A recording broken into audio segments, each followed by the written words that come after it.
everyone. So welcome back to Shamolima Tatta's channel. We are glad that you liked our first Q&A session and we are back with the second one. So I don't think Shamolima needs an introduction because we've already covered her introduction in the previous video. We will be dropping the link in the description. So today's Q&A session is about making a career in psychology, how to pursue psychology as a career and scope in psychology, and we'll be covering a lot of questions. So let's begin. So the first question is psychology needed at school level if somebody wants to pursue it in their bachelor's? Thank you for the first question, Swasti, and for hosting this Q&A session. And since this is our second session, I'm very excited to answer all the queries. So the first question's answer is that no, you don't have to have psychology as a basic subject in class 12th in order to pursue it in bachelor's. This is a major misconception a lot of people have, that we have to have psychology. But yes, if you have psychology in class 12th, it is an added advantage because it has an added advantage because you know what you expect in that subject, what are the basics that are required. So if you have it, it is a very good thing because in 12th they teach you in an in-depth way about how to deal with various things, what are the basic subjects, subparts in psychology, and they even give you a short project to make, that makes you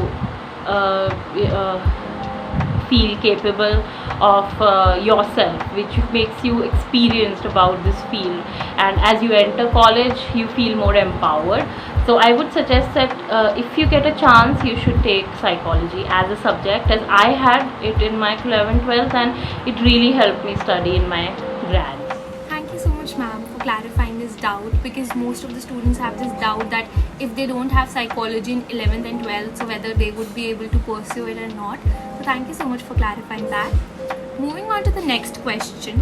What are some qualifications to become a counseling psychologist? So as you asked me the second question, that what are the qualifications needed for to become a counseling psychologist.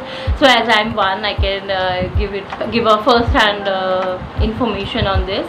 So you can pursue your graduation in psychology, okay, and then you can pursue your masters in psychology. So minimum you have to have a masters in psychology to practice as a counseling psychologist, and then you can specialize in counseling certification. There are lots of universities that offer certification in counseling, where they teach you or where they give you a practical exposure to various different organizations who need counseling. For example, NGOs, organizations, corporates, etc., where you can work as an intern, and learn more about the counseling field before you enter into the basic field and before you start counseling. So yes, you need to, it's good if you have your bachelor's in psychology, but don't feel scared if you don't have a bachelor's. You can also pursue it by doing masters in psychology also. So the minimum qualification is masters in psychology. I would like to add too that in bachelor's means BA honors. You can do a BA honors, you can do a BA or a BSc in psychology, okay, and by masters means you can do an MA in psychology or an MSc in psychology. So don't get confused, either of these you can do to pursue your higher studies in psychology, but just choose the subjects well, to see what syllabus is there and make a good and a wise decision. It was very well explained, ma'am. Like in very simple form, you've actually covered all the qualifications.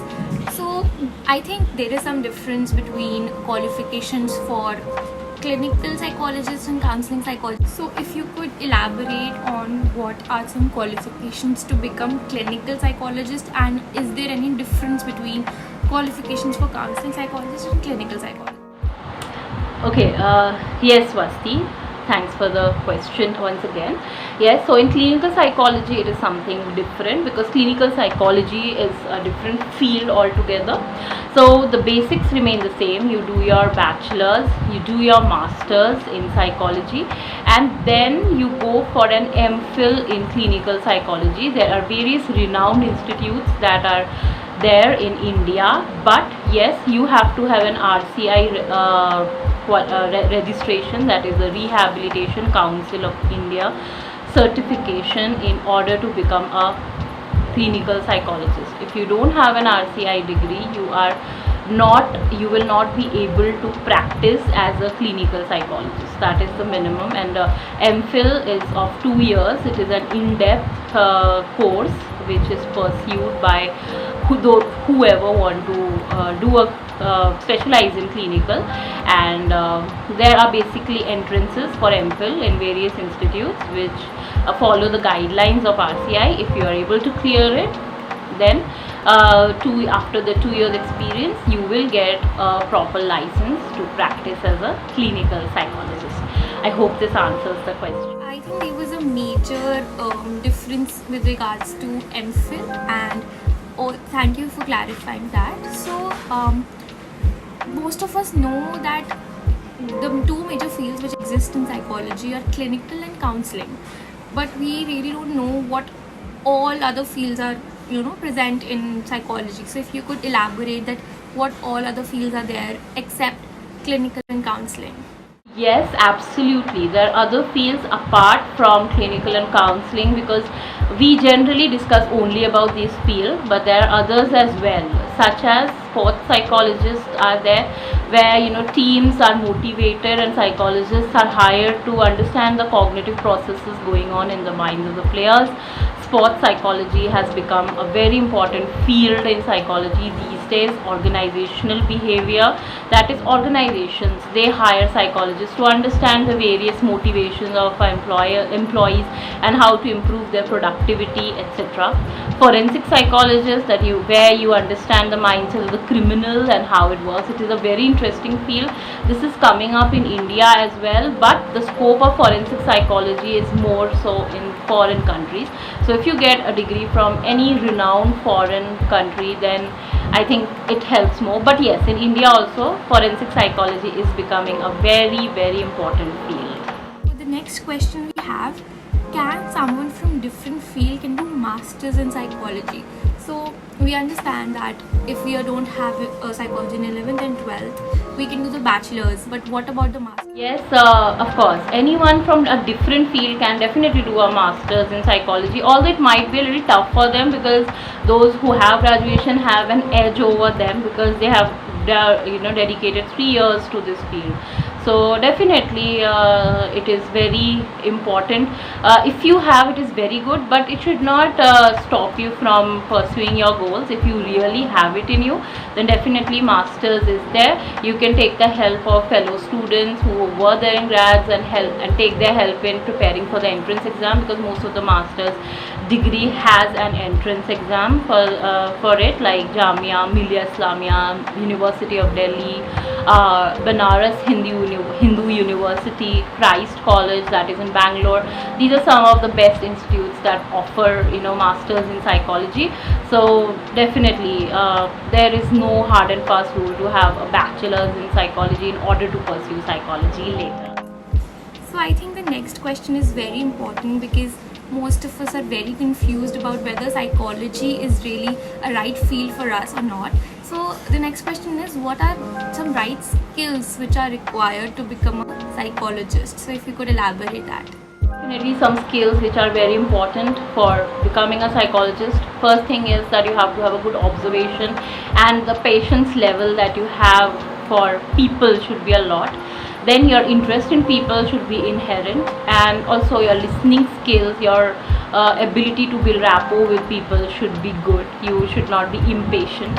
And the communication skill, it is very important, because if you're not able to communicate and understand the feelings of the people, your counseling practice will not thrive.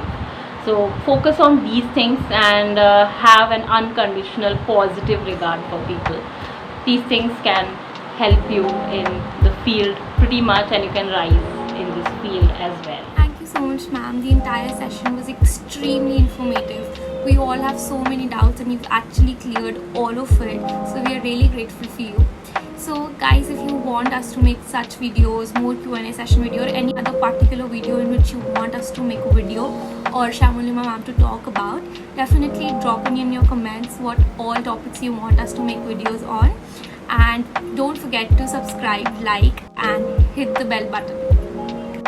Thank you, Swasti, for this Q&A, and I really hope, as you said, that it has been informative. I really hope that it brings some enlightenment to all the audience. And if they have more questions related to career counseling, then they can drop me a message.